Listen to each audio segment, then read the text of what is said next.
Bienvenue dans le Var. On vous emmène cette semaine à la découverte de la figue de Soliès. 1500 tonnes sont produites ici chaque année. Et pour comprendre ce qui fait la renommée de la Bourge à Sautenoir, on a suivi le fruit de l'arbre jusqu'à l'assiette. Nous irons à la Copsol Fruits, un des 3 distributeurs de la violette de Soliès qui tourne à plein régime pendant les 3 mois que dure la saison. Nous serons aussi chez Tête d'Ail à Toulon où les associés du restaurant cultivent leurs propres fruits et les mettent à la carte. Et puis, nous irons chez Hélène Saltetto. Son terrain jouxte celui de ses parents. Ici, on produit de la figue depuis 5 générations. Mais d'abord, direction le cours Lafayette, à Toulon. Si Gilbert Bécaud l'a mise en chanson, c'est parce qu'il fleure bon la Provence. Et dès le mois d'août, sur les étals entre les pêches et les melons, la figue apparaît. 800 variétés, mais la star ici, c'est la Bourge à Sautenoir. Cultivée dans tout le bassin méditerranéen depuis l'Antiquité, elle a trouvé dans la vallée du Gapot le terrain idéal pour s'épanouir. C'est le peuple phocéen qui a importé les premiers arbres à Marseille.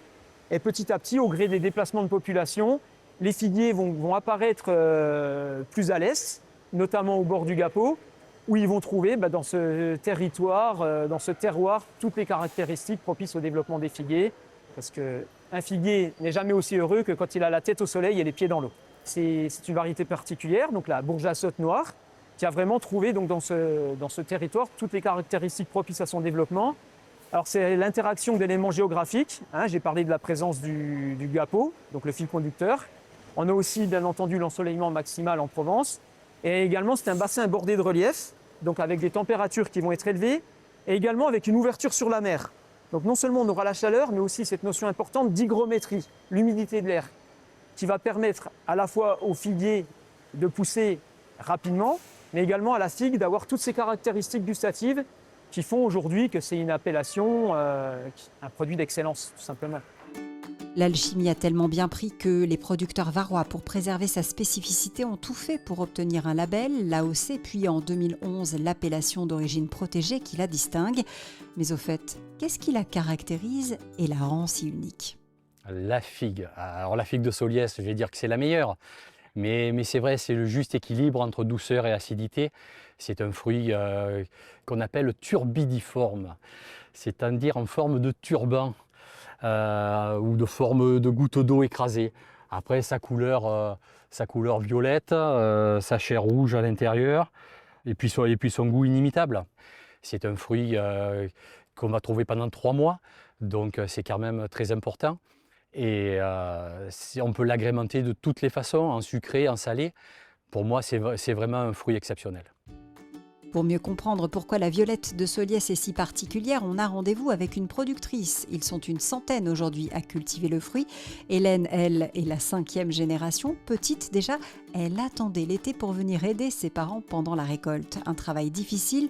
Malgré la chaleur, il faut se couvrir les jambes, les bras, la tête, le cou pour ne pas être brûlée par le lait du figuier. Hélène veille au grain. Aujourd'hui, elle a sa propre exploitation et produit 40 tonnes par an. J'ai 4 hectares de figuiers. Ceux-là, la parcelle où on est, ils ont 5 ans. C'est les années Covid, ceux-là. On les a plantés juste avant le Covid.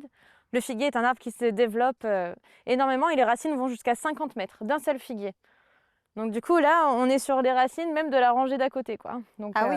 Mais vous voyez, du coup, sur les arbres jeunes, on a de très très gros calibres, quoi. Regardez. Ah oui. Voilà. Oui, parce qu'on a différents calibres et en fonction des calibres, c'est pas les mêmes. C'est pas les mêmes prix de vente. Donc du coup, on est content quand on a du gros calibre.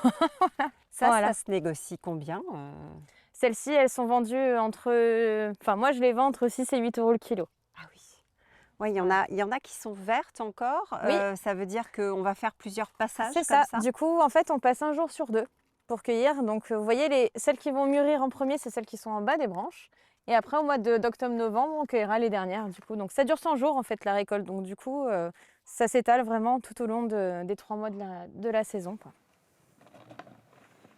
Donc là, vous voyez, on est sur une parcelle de figuiers qui ont 25 ans. 25 ans. Donc le rendement est plus important. Le rendement est plus important. Vous voyez qu'il y a du gros calibre aussi. Ouais.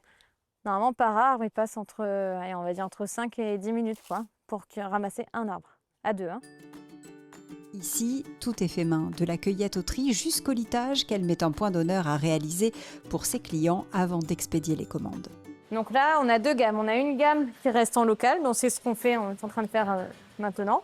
Donc on n'a pas besoin, on ne la vend pas en AOP celle-là.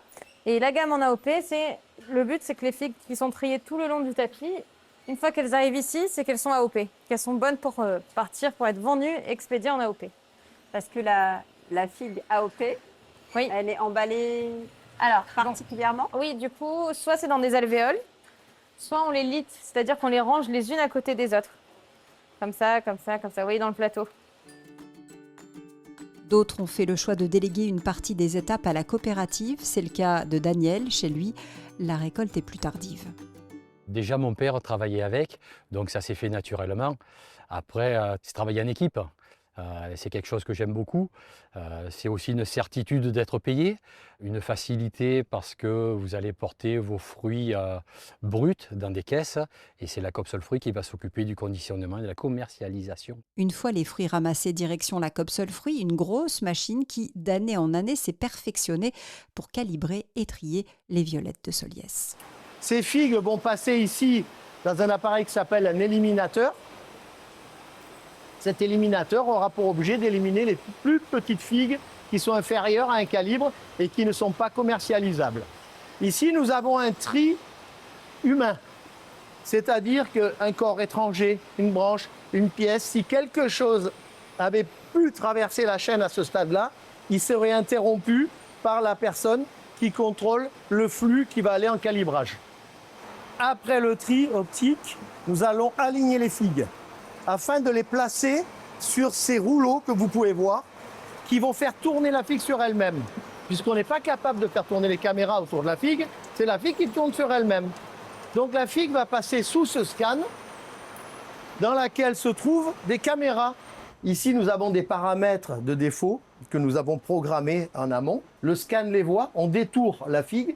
Je vous rappelle que ça, c'est une seule et unique figue qui a tourné sur elle-même. Vous voyez, la queue arrive ici.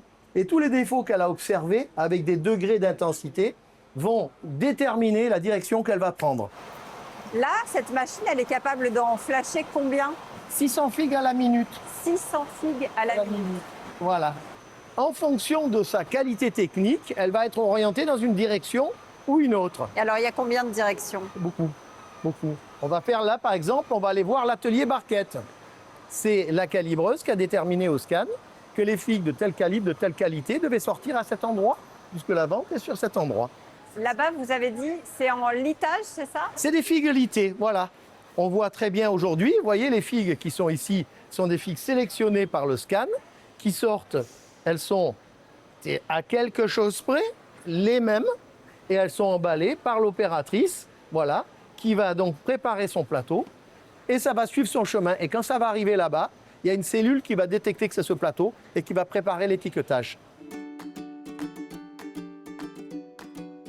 Une fois emballée, reste à la consommer. La violette de Soliès a mille et une façons d'être accommodée. Chez Tête d'Ail, au cœur de Toulon, Julien, lui, a choisi de la mettre à la carte en dessert. Julien, qu'est-ce qu'on va préparer? Nous allons préparer un clafoutis aux figues. C'est typique. Petite D'ici. recette d'ici, locale, clafoutis, qu'on peut faire avec n'importe quel fruit. Et là, avec la figue, ça ira très très bien.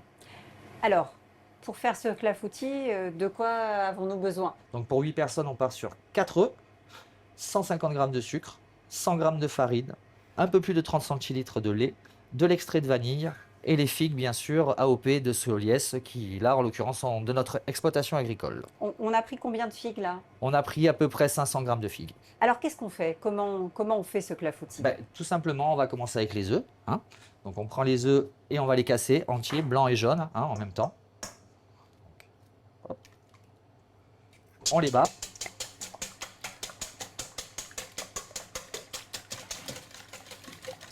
Voilà. Ensuite, on intègre le sucre, les 150 grammes. Voici. Ensuite, on va intégrer les 100 grammes de farine.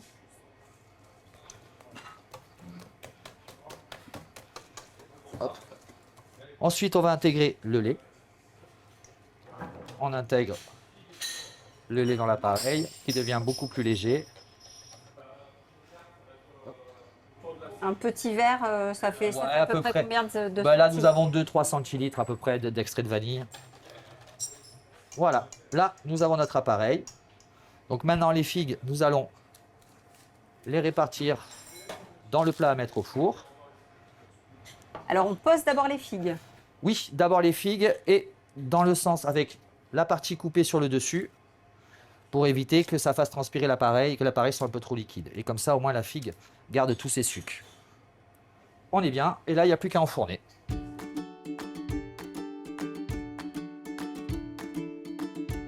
Acheté en direct au producteur ou en suivant le circuit de distribution, le prix de la figue varie, y compris selon son calibre et la manière dont elle est cultivée. De 5 € la barquette chez le paysan, elle peut atteindre parfois sur les étals jusqu'à 15 € le kilo. Le prix à payer pour avoir le goût du Var en bouche.